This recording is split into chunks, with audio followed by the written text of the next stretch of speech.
जय जिनेंद्र बंधुओं। महावीर जयंती के उपलक्ष्य में एक वीडियो में मैं कुछ अपने मनोभाव प्रकट कर चुकी हूँ। अब आगे दूसरा वीडियो लेकर के आई हूँ। देखिए, पहली वीडियो में मैंने राग की बात की थी कि राग जो है वही संसार का कारण है, और हम महावीर जयंती के अवसर पर भी वीतरागता को न प्रकट करने की भावना करते हुए हम राग का ही पोषण करते चले जा रहे हैं। तो अब मैं आगे कुछ और कहने जा रही हूँ कि अनादि का जो हमें राग का संस्कार पड़ा है ना, उसका अभाव करना, ये पता है बहुत महान और अपूर्व पुरुषार्थ का कार्य है। इस अपूर्व कार्य को करने के कारण ही मेरे वीर, आपके वीर, हम सबके वीर, महावीर, सन्मति वीर, हमारे वीर महावीर कहलाए, है ना। क्योंकि महान कार्य को करने से ही तो कोई महान कहलाता है ना। जगत में भी देख लो, अगर कोई बहुत महान कार्य करता है, भारी भरकम काम जिससे कोई आम व्यक्ति नहीं कर पाए और कोई कर दे, तो वो भी महापुरुष या बहुत ऐसे उपनामों से जाना जाता है। गिनीज बुक में उसका नाम आता है ना। टीवी शोज़ में उसको इंटरव्यूज़ दिखाए जाते हैं, उसके मतलब बहुत नाम पाता है, सम्मान पाता है। तो मेरे महावीर ने तो इतना भारी काम किया, इतना ज़बरदस्त अपूर्व कार्य जो कोई नहीं कर सकता। मतलब अनंत जीवों में से कोई विरले जीव कर पाते हैं, गिनती के कह रही हूँ। तो अब ऐसे जैसे कोई आईआईटी में एडमिशन लेने जाए, मान लो वहाँ पर 1000 स्टूडेंट्स बैठे हैं वहाँ पर एग्ज़ाम देने, वहाँ 1000 लोगों ने अप्लाई किया है, तो उनमें से 10-20 ही तो एडमिशन पाएंगे ना, 50-60 पालेंगे। तो इस प्रकार कितना भारी काम है आईआईटी में या एम्स में एडमिशन लेना। उसी प्रकार यहाँ मोक्ष मार्ग में एडमिशन लेना इतना कठिन कार्य है कि जगत में अनंतों जीव हैं, अनंतों में से कोई विरले 608 जीव 6 महीना 8 समय में मोक्ष जाते हैं। तो उतने ही जीव तो पुरुषार्थ भी करते होंगे या थोड़े, मतलब कितना गिनती की काउंटिंग है, आप ये सोचो। और वो महान कार्य आज मेरे महावीर ने पूरा किया। शुरुआत तो कभी की कर चुके थे वो, लेकिन पूरा आज किया उन्होंने। इसलिए हम उनके एक तरह से हम उनके जन्म जयंती नहीं मनाते हैं साथियों, हम उनका निर्वाण दिवस मनाते हैं। क्योंकि जन्म जयंती के पीछे उनका लक्ष्य जो है वो पूरा हो गया था ना, वही तो दर्शाता है कि वे मोक्ष चले गए। इसीलिए तो हम जन्म दिवस मनाते हैं। और हमारा भी लक्ष्य क्या है? मोक्ष जाना। जन्म का अभाव करना वो तो एक नास्ती से कथन है, पर अस्थि का कथन तो यही है कि वो मोक्ष चले गए। तो हमारा भी वही लक्ष्य है। तो हमें उनके उस प्रकट हुए कार्य की अनुमोदना करनी है, और उस जो रास्ता वो हमें दिखा करके गए हैं, उसी रास्ते पर हमें भी चलना है बंधुओं। और इसीलिए उनकी जन्म जयंती वैराग्य पूर्वक, वीतरागता पूर्वक मनानी है। राग रंग के प्रयास नहीं करने हैं। अरे बैठो ना, एकांत में विचार तो करो उनके विषय में कि वो कभी हमारे ही जैसे थे, हमारी ही तरह रागी द्वेषी, महाक्रोधी, महाकषाई थे, घोर मिथ्यात्व में फंसे हुए थे। फिर ऐसा क्या किया उन्होंने कि उनका सारा वो सब दुखों का नाश हो गया और आज वो अनंत सुख को प्राप्त कर गए? तो वही कार्य अगर वो कर सकते हैं तो हम नहीं कर सकते क्या? इस तरह विचार तो करो बंधुओं एक बार, तो सचमुच हमारा महावीर जयंती मनाना सार्थक हो जाएगा। महावीर का अवतरण हो जाएगा हमारे हृदय में। और वे हैं कि जो हमारी परिणति चल रही है ना, ज्ञप्ति क्रिया के रूप में जानना जानना जानना, ये हमें निरंतर महावीर बनकर के संबोधन देगी। हर समय हमें संबोधन देगी, बशर्ते कि हम एक बार सच्चे हृदय से, सच्ची तड़प के साथ आवाहन तो करें अपने प्रभु का। पूजा में तो रोज करते हैं, अत्र अवतर अवतर सारा पढ़ते हैं, आह्वान करते हैं, उसमें सनिधिकरण करते हैं, उनको अपने सामने स्थापना के रूप में चावल चढ़ाते हैं। जब तो उसमें स्थापना सातिया वगैरह बनाते हैं, तो उसमें उनकी स्थापना करके अवतर अवतर भी बोलते हैं, अत्र तिष्ठ तिष्ठ ट स्थापनम सब करते हैं। लेकिन असली पूजा तो तब ये सार्थक होगी, हमारी ये उपचार की पूजा तब सच्ची पूजा बनेगी जब हम अपनी परिणति में भगवान को पुकारेंगे, उनको विराजमान करेंगे, और तब हम कहेंगे अत्र अवतर अवतर तिष्ठ तिष्ठ ट स्थापनम सन्निधिकरणम। ऐसे करके जब हम करेंगे ना अंतर परिणति में, तब हमारा जन्मदिवस मनाना सार्थक होगा बंधुओं। देखो मेरे महावीर ने बाहर किसी से युद्ध नहीं किया, ना ही कर्म उनके सामने कपड़े की तरह पड़े थे कि उन्होंने उठाई कैंची और कर्मों पर चला दी। नहीं, ना कोई ईंधन की तरह पड़े थे कि उस पर उठाई और माचिस जलाई और अग्नि चला दी। नहीं, ऐसा कुछ नहीं था। हाँ, उन्होंने कैंची चलाई, उन्होंने अग्नि भी चलाई उस पर कर्मों पर, लेकिन वो कैंची कौन सी थी? वो प्रज्ञा झैनी की कैंची थी। अपनी जो हमारी बुद्धि है ना, जो विकारों में लगी हुई है, लौकिक में इधर उधर उठा पटक करती रहती है, नए नए आविष्कार जो हो रहे हैं ना आज दुनिया में, वो सब हमारी इस प्रज्ञा झैनी का ही है चमत्कार। लेकिन उसे प्रज्ञा झैनी नहीं कहा जा सकता, वो तो कुबुद्धि है जो विपरीत दिशा में लगी है, उसको कुबुद्धि कहेंगे। प्रज्ञा झैनी नाम तो इसी बुद्धि का तब पाएगा जब ये अपने तरफ लगेगा, मोक्ष मार्ग में लगेगा, अपने आत्मस्वरूप की खोज में लगेगा, साधना में लगेगा, तब कहीं जा कर के प्रज्ञा झैनी नाम पाएगी। यही मति जो आज कुमति बनी है, यही सुमति हो जाएगी और यही प्रज्ञा झैनी। तो प्रज्ञा झैनी की कैंची हमें चलानी है। महावीर ने भी चलाई, प्रज्ञा झैनी की कैंची चलाई कर्मों पर। और उन्होंने ये जो ज्ञान चल रहा है ना हमारा निरंतर, इस ज्ञान की अग्नि को की एक चिंगारी उन्होंने फेंकी इन कर्मों पर, तो उसने कर्मों के अनादिकाल के भयानक जंगल में दावानल की तरह से भभका दी। वो अग्नि एक चिंगारी ने दावानल बन करके भस्म कर दिया कर्मों को, कर्मों के भयंकर जंगल को। तो वो कार्य हमें भी करना है, क्योंकि हमारे पास है, हमारे पास प्रज्ञा झैनी भी है, हमारे पास ज्ञान धारा भी है, ये ज्ञान की चिंगारी है हमारे पास। एक बार इस चिंगारी को, एक बार इस मिथ्यात्व में फेंक करके तो देखो साथियों, आपको खुद महसूस होगा, आप खुद कहोगे कि वाह क्या वस्तु है हम, क्या चीज़ है हम। एक बार करके देखो, फिर बाकी का कार्य ये खुद करेगी ये चिंगारी, हमें कुछ नहीं करना पड़ेगा। हमें सिर्फ एक प्रयास करना है, एक पुरुषार्थ, सम्यक पुरुषार्थ। और उसमें कभी समय की सीमा नहीं बांधी जा सकती। हम ये नहीं कह सकते कि हमें इतने साल हो गए, हम तो बहुत वेद ज्ञान करते हैं, फिर भी हमारा कार्य नहीं हो रहा है। नहीं, ऐसा नहीं करना। ऐसा करना भी अपने आप को ठगने के समान है। आप तो इस तरफ नज़र ही नहीं दो, आप अपना कार्य करते जाओ, बस अपनी रुचि को अपनी आत्मा की तरफ मोड़ते जाओ, अपने आप कार्य होगा। यहाँ कुछ करना धरना है ही नहीं। अकर्तृत्व स्वाभाविक को भला क्या करना। एक बार सम्यक दिशा की ओर प्रयास करो, फिर देखो कि अपना, जैसे महावीर का युद्ध आंतरिक युद्ध था ना, उनका युद्ध आंतरिक से मतलब अपने ही भीतर पल रहे राग भाव से युद्ध था उनका। फिर देखना यही युद्ध अपने अंदर शुरू हो जाएगा, चेतन कर्म युद्ध। मैंने एक वो लिखा था नाटक, ज्ञानदेव कर्मदेव का मुकदमा सिद्धों की अदालत में। बहुत ही इंटरेस्टिंग है वो, बहुत ही ज़्यादा आनंददायी है, मतलब मस्त हो जाओगे उसको पढ़ोगे तो। मैं वो सबकी भी धीरे धीरे थोड़ी थोड़ी करके वीडियोस लेकर के आऊँगी आपके सामने, तो आप लोग सुनिएगा ज़रूर, बहुत आनंद आएगा आपको। पुस्तक तो उदयपुर वाले राजकुमार भैया ने छपवाई हुई है, वो मेरी ये वाली ज्ञानदेव कर्मदेव का मुकदमा के नाम से, और बहुत रुचिकर लगेगा आपको। अगर वहाँ अवेलेबल हो उदयपुर में तो आप ज़रूर मंगाइएगा। तो राग भाव से अपना युद्ध अंदर ही अंदर शुरू हो जाएगा। और फिर ये जो युद्ध मैंने लिखा है ना, ज्ञानदेव कर्मदेव का मुकदमा, ये आपको अपने अंदर भाषित होगा। मेरे अंदर भी मुझे ऐसे ही भाषित हुआ था, तब तो लिखने में आया, ऐसे ही आपको भी अपने अंदर भाषित होगा। और फिर आप देखना, कहीं भी आप अपने आप को ढीला नहीं पाओगे। आप हर समय पाओगे कि अरे आप तो इतने बलवान हो, सबसे ज़्यादा 3 लोक में एकमात्र आप ही तो बलवान हो। और ये कर्म धूल के समान, इनकी वजह से मैं सिर्फ अंधा बना हुआ था, कमज़ोर पड़ा हुआ था इनकी वजह से। फिर आपके अंदर जो एक चेतन कर्म युद्ध की धारा चलेगी ना, जो वो युद्ध शुरू होगा, फिर देखना आप भरत चक्रवर्ती तो आप अपने अंदर अपने आप को पाओगे।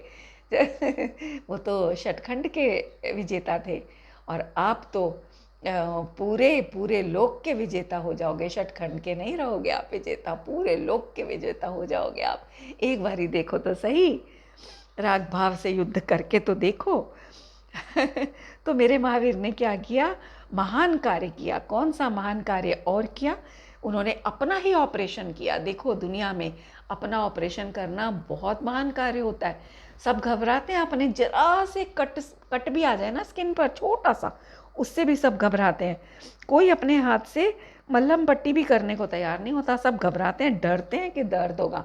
लेकिन मेरे महावीर ने, मेरे वीर जिनेंद्र ने अपना अंदर ऑपरेशन, इतने भयंकर राग का ऑपरेशन उन्होंने खुद किया, किसी अन्य की सहायता नहीं ली, खुद स्वावलंबी हुए।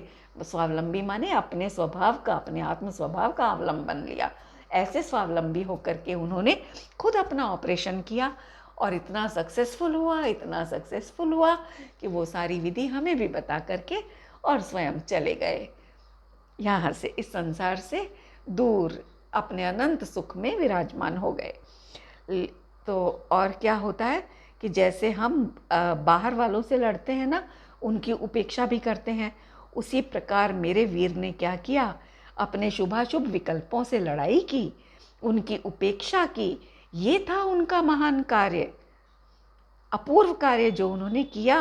अरे अपने भीतर पलने वाले शत्रु, जिन्हें हम आज तक मित्र माने बैठे थे, परम मित्र माने बैठे थे, एक एक उनकी इच्छा की पूर्ति के लिए हमारा वीर्य दौड़ता रहता था, थकान भी नहीं देखता था, गर्मी सर्दी कुछ नहीं देखता था, और लगे रहते थे उनकी एक एक इच्छा की पूर्ति करने पर। तो उसकी उपेक्षा करनी पड़े ना जब, तो वो महान कार्य है। तब आपको समझ में आएगा, घर में आए हुए एक अनवांटेड मेहमान की भी अगर हमें उपेक्षा करनी पड़े तो हमारे लिए बहुत कष्टप्रद होता है, क्योंकि मन कषाय आड़े आ जाती है, लोक संज्ञा। हमें लगता है अरे यार क्या कहेंगे हमारे बारे में ये लोग, कि हम इतने रूड हैं कि घर आए मेहमान की भी बेइज्जती कर दी या उनकी उपेक्षा कर दी। तो गिर जाता है जीव, वहीं पर गिर जाती है उसकी परिणति, नहीं कर पाता उपेक्षा। इसी प्रकार यहाँ पर अंदर जो रागादि भाव है, इनकी उपेक्षा करना महान पुरुषार्थ का कार्य है, महान वीरता का कार्य। और वो मेरे जिनेंद्र ने किया, मेरे वीर ने किया, इसीलिए आज वे महावीर हैं और महावीर बनकर मेरी परिणति में विराजमान रहे। ऐसी ही मैं आज उनकी जन्म जयंती के अवसर पर भावना बहती हूँ कि हे प्रभु, आप सिद्धालय में विराजमान हो भले ही, लेकिन आप मेरे हृदय में भी विराजमान रहें। हमेशा कैसी भी प्रतिकूल परिस्थिति आए, कितना भी खराब से खराब राग परिणाम आए, लेकिन आप मेरी परिणति से दूर नहीं होने पाए। ये है महावीर जयंती मनाना, सार्थक होना। हमें भी सुखी होना है ना, तो हमें यही करना होगा। हमें राग भाव के अभाव का जो वो उपाय बता रहे हैं, हम उन्हीं के नाम पर और राग का पोषण कर रहे हैं। शर्म आनी चाहिए आज के दिन हमें अपनी परिणति पर, अपने ऐसे परिणाम पर, कि वे तो हमें राग भाव का अभाव करने का उपाय बता रहे हैं और हम उसी राग भाव का पोषण करने के उपाय कर रहे हैं। तो कैसे महावीर जयंती के लिए हम उल्लसित हो रहे हैं? कैसे कहूँ, हम तो राग के लिए उल्लसित हो रहे हैं, महावीर जयंती के लिए तो हमारा उल्लास है ही नहीं, बिल्कुल भी नहीं है। उन्हीं के नाम पर हम आज के दिन उन्हीं की बोलियां लगाते हैं। सोचो, शर्म नहीं आती बोलियां लगाते? आज दुनिया में बोली लगाने का अर्थ पता है क्या होता है? बोली लगाई जाती है कोई चीज़, जैसे किसी की कोई संपत्ति, अगर जायदाद अगर वहाँ पड़ी हो बैंक में लोन के रूप में, तो बैंक जाकर के जो ऑक्शन लगाता है ना, बोली लगाना उसको बोलते हैं कि भैया हमारे लिए वेस्ट है, हमें अपना पैसा चाहिए, तुम आओ और उठा करके कीमतें लगाओ, जो मैक्सिमम कीमत देगा उसके नाम ये प्लॉट हो जाएगा और हमें हमारी पैसा संपत्ति मिल जाएगी। तो ये कार्य हम कर रहे हैं, निंदनीय कार्य, घृणित कार्य हम कर रहे हैं महावीर जयंती के नाम पर, कि महावीर भगवान की ही बोलियां लगा रहे हैं। किस लिए? कि कभी आओ प्रक्षाल करो, कोई उनको लेकर के रथ में विराजमान हो जाओ और आपको ये सामान मिलेगा, वो मिलेगा। अरे यार, धिक्कार है ऐसी बुद्धि को कि अपने भगवान को बेच रहे हैं हम। शर्म नहीं आती हमको? अपने ही भगवान को बेच रहे हैं। सोचो, उनकी बोलियां लगा लगा करके कि भैया तुम ले जाओ, तुम ये एक प्रतिमा स्थापित कर देते हैं सामने, कि उनको भगवान के रूप में तो कोई देखता ही नहीं है, पत्थर ही देखता है, तभी तो ये कार्य कर पाता है। अगर भगवान दिखाई दे जाए ना उनमें, तो ये गलत कार्य करते थर थर कांपेगा जीव, नहीं कर पाएगा ये ऐसे कार्य, बोलियां नहीं लगा पाएगा, क्योंकि वहाँ उसको जीवंत भगवान दिखाई देंगे। वो प्रतिमा नहीं है, वो जीवंत भगवान है। कैसे कर लेते हैं हम ये कार्य? अरे अपने ही बच्चे की बोली लगा करके या अपने ही पिता की कोई बोली लगाकर उनको बेचेगा इस तरह से कि तुम आओ हमारे पिता को ले जाओ और कहीं भी कुछ भी करो उनका, चाहे कितना ही पानी गिरा हो उनके ऊपर, चाहे कुछ भी अनाप शराब, उनको जुलूस निकालो बाहर निकल करके, रथ में विराजमान करके दुनिया भर के सामने, और अपनी फोटो खिंचवाओ, अपनी वीडियोस बनवाओ। ये होती है क्या महावीर जयंती? ये होता है क्या अनुराग अपनों से? है? और ये कार्य हम कर रहे हैं, उनकी बोलियां लगवाकर उनको बेच रहे हैं। धिक्कार है, शर्म आनी चाहिए हमें अपने इस कार्य पर। अरे मंदिर जी की व्यवस्थाओं के लिए धन की आवश्यकता होती है, मानती हूँ, तो खुद से जाकर के जो पैसा बोली लगा करके दे रहे हो वही पैसा आप वैसे भी तो दे सकते हो ना जाकर के मंदिर में। उसके लिए बोली ही लगाने की आवश्यकता क्यों पड़ेगी? सीधे से अपने परिणामों को टटोलो तो सही, कि जब वैसे दान देने के नाम पर तो जेब खुलती नहीं, परिणाम खुलता नहीं। क्यों? क्योंकि वहाँ पर नाम नहीं आएगा, मान कषाय नहीं मिलेगी, सीधी सी बात है। और यहाँ बोलियाँ लगेंगी तो दुनिया को दिखाई देगा कि कितना बड़ा दानवीर है। देखो 1 लाख की 4 लाख की बोली ली है इसने महावीर जयंती पर भगवान जी का अभिषेक करने की। सोचो, इस तरह से ये मान कषाय खरीद रहे हैं ना हम। यहाँ तुम्हारी जेब से लाखों रुपया निकल जाता है, फिर तुम दानवीर करण कहलाते हो, अपने आप को दुनिया के सबसे बड़े दानवीर कहलाते हो और मानते हो और खुश होते हो। तो ये तो कायरों का काम है, ये वीरता का कार्य थोड़ी ना है कोई। अपने ही इष्ट को बेच रहे हो तुम, उनके नाम पर बोलियां लगा रहे हो। अभी देखो आजकल तो और भी इतनी भारी कुप्रथाएं चल गई हैं कि ये तो महावीर भगवान की बात करी मैंने। श्रवण बेलगोला में देख लो, श्रवण बेलगोला में महामस्तकाभिषेक के नाम पर कितनी बोलियां लगती हैं बाहुबली भगवान की, कितनी ज़्यादा। उनके साथ खिलवाड़ कर रहे हैं, आराध्य के साथ खिलवाड़ कर रहे हैं। उनके ऊपर दूध, दही, चंदन और पता नहीं क्या क्या पंचामृत के नाम पर घोटाले हो रहे हैं। और एक व्यक्ति नहीं, हर व्यक्ति की इच्छा होती है कि मैं भी करूं, मैं भी करूं।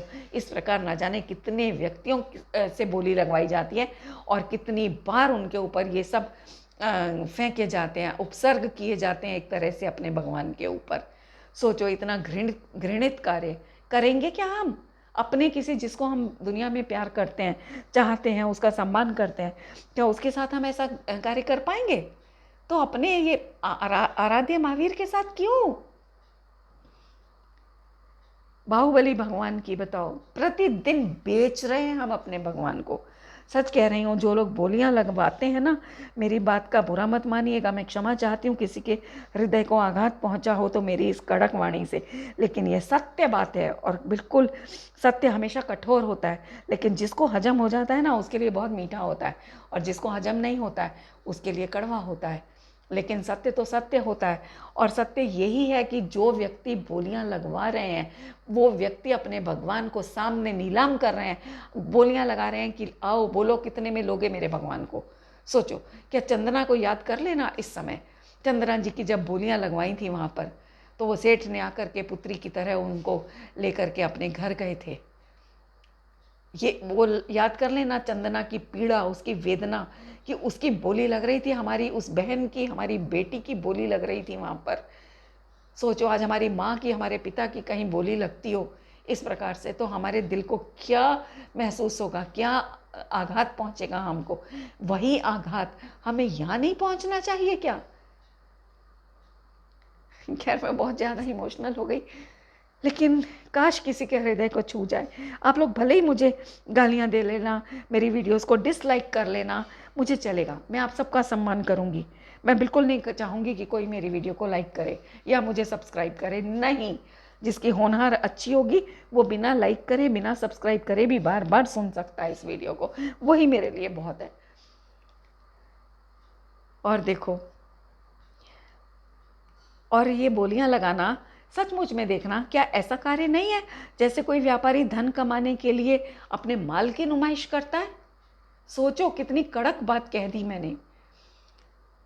हम लोग अपना सामान डिस्प्ले करके रखते हैं ना, हर दुकानदार अपने अपने आइटम को, डिस्प्लेड का ज़माना आ गया है आजकल, खोल करके सामान दिखाने का तो ज़माना ही नहीं है, सब डिस्प्लेड होता है। इसी प्रकार हम अपने भगवान को डिस्प्ले की तरह से सामने दुनिया के सामने ले आते हैं और फिर बोलते हैं कि बोलियां लगाओ, बोलो 25,001, 25,002, फिर आवाज़ आएगी 50,001, 50,002, 1,01,000, 1,01,02 करते करते फिर लास्ट अंतिम 1,03,000। लो जी, बिक गए हमारे भगवान 1 लाख में। मुझसे तो कहते भी मेरी आत्मा कांप रही है, कैसे कह रही हूं मैं ये बात, और आप लोग कर रहे हो। सोचो, कीमत देकर के भगवान का अभिषेक कर रहे हो। क्यों तुम्हारा खुद का फर्ज नहीं बनता कि खुद से भगवान का अभिषेक करो? मंदिर जी के लिए वैसे ही दान दो, और अभिषेक करना है तो हर्षित परिणामों के साथ अभिषेक करो। उसके लिए पैसा देने की क्या जरूरत है? वो भी दिखा दिखा करके दुनिया को बोलियों के रूप में। नाम आता है ना हर जगह कि देखो इस व्यक्ति ने इतने की बोली ली, लोग उसको याद रखते हैं महीनों भर तक। इसलिए कर रहे हैं हम ये बोलियों का काम, वरना दान देने के परिणाम तो हमारे है ही नहीं। अगर होते तो हम बिना बोली के ही दान देते मंदिर में। मंदिरों में ये व्यवस्थाएं चलती नहीं कभी भी बोलियों की। पहले कहाँ होती थी ये तो अब हो गई, क्योंकि हमारे परिणाम कशायिक हो गए, हमें दान का परिणाम नहीं आता। इस वजह से ये बोलियों की व्यवस्थाएं चल पड़ी हैं। लेकिन ये बहुत घृणित कार्य है बंधुओं। और बोलियों के नाम पर देखो पूजा विधान भी कराते हैं ना, तो उसमें जो प्रतीक चढ़ाते हैं, प्रतीक की भी कीमत लगती है, या तो निर्धारित करती जाती है कि 500 रुपया एक प्रतीक का, हर कोई भी आए 1000 रुपया एक प्रतीक का। तो जो भी लेता है 1000 रुपया 500 रुपया देता है, मतलब निर्धारित कीमत देता है, और उस प्रतीक को अपने घर ले आता है और ला करके शोकेस में सजा देता है। फिर जो आता है उसको दिखाता है, देखो ये हमने वहाँ पर विधान हुआ था, वहाँ हमने प्रतीक लिया था। सोचो, अब ये क्या है? क्या ये हमारा बहुमान है भगवान के प्रति? क्या पूजा पाठ विधान आदि के प्रति ये हमारा बहुमान कहला सकता है किसी भी प्रकार से? नहीं। अरे ये निर्माल्य है, और निर्माल्य का फल क्या होता है आप जानते हो? नीची गतियां। निर्माल्य से अधम अधम गतियां मिलती हैं। मंदिर जी में चढ़ाया हुआ पैसा, आपने एक तरह से मंदिर के पैसे से खरीदा गया वो प्रतीक जो था, उसकी कीमत देकर के आप खरीद के अपने घर ले आए, तो आपने मंदिर में तो दान का पैसा आता है, आपने वो दान अपने घर में ले लिया। एक तरह से आपने दान की चोरी कर ली और उसके नाम पर प्रसन्न हो रहे हो, भारी पाप कमा रहे हो बंधुओं। कलश ले आता है इसी प्रकार, है ना, प्रतीक ले आता है कभी, और मानता है अपने आप को धर्मात्मा। और देखो एक बात और बताऊं आपको बोलियों की। पहली बोली लगी मान लो 11 करोड़ की, 10 करोड़ की, ठीक है। फिर धीरे धीरे उसकी कीमत कम होती चली जाती है। कितना इसके पीछे मर्म छिपा है मैं जो कहने जा रही हूँ, सुनिएगा ध्यान से और समझिएगा पूरी तरह से, उपयोग को एकाग्र करके। कि जैसे सीज़न के आरंभ में जब व्यापारी अपने माल को बेचता है ना, तो उसकी कीमत को बढ़ा बढ़ा कर बेचता है, क्योंकि नया नया मार्केट में आया होता है, उल्लास होता है लोगों में, सीज़न का स्टार्ट होता है, तो लोगों में बहुत, जैसे सर्दी का सीज़न आया तो गर्म कपड़े, उनकी कीमत बहुत ज़्यादा होती है उस समय में, क्योंकि सबको आवश्यकता होती है, सब लेते हैं। लेकिन जैसे जैसे सीज़न जाने लगता है तो सेलें लगनी शुरू हो जाती हैं, हर शॉप पर सेल लग जाती है, 30%, 50%, कहीं पर 20%, ऐसे सब जगह सेल। फिर लोग सेल की वजह से भागते हैं। तो मतलब कहने का कि उसकी कीमत कम हो जाती है। इसी प्रकार से हमने अपने भगवान को एक सीजनल वस्तु बना करके रख दिया है। सोचो, मेरी तो ज़बान नहीं कट रही है शब्द बोलते हुए, और काम करते हुए कैसे हमारी ज़बान नहीं कटती। सोचिए तो, मैंने भी किए अनंत काल में ऐसे कार्य, तो मुझे तो बहुत धिक्कार आती है आज कि मेरे से जो कार्य हो गए पहले, अब ना कभी हो, कभी नहीं हो, सपने में भी ना हो। तो आप सोचिए तो सही कि पहले 10 लाख में मान लो पहली बोली ही जाती है, दूसरी बोली गई 8 लाख पे, 7 लाख पे, मान लो कीमत कम हो गई उसकी। फिर व्यापारी जो होता है बोली लगाने वाला, वो उसकी कीमत फिर घटाता चला जाता है धीरे धीरे, जितने पर उसको भी पता होता है कि अब इसकी 10 लाख 11 लाख कोई नहीं देगा, तो वो 7 पे, 8 पे, 5 पे, 6 पे एंड कर देता है कि बस जी हो गई, इतने पे बोली छूट गई। इस तरह से व्यापारी अपने माल की बोली लगाता है और हम उसको खरीद करके उस पाप में भागीदार बनते हैं। एक हाथ से पैसा देते हैं, दूसरे हाथ से कलश या प्रतीक, जो भी जिस भी चीज़ की बोली है वो लेकर के अपने घर पर आ जाते हैं। सोचिए तो, ऐसा व्यापार कर रहे हैं हम अपने भगवान के साथ में।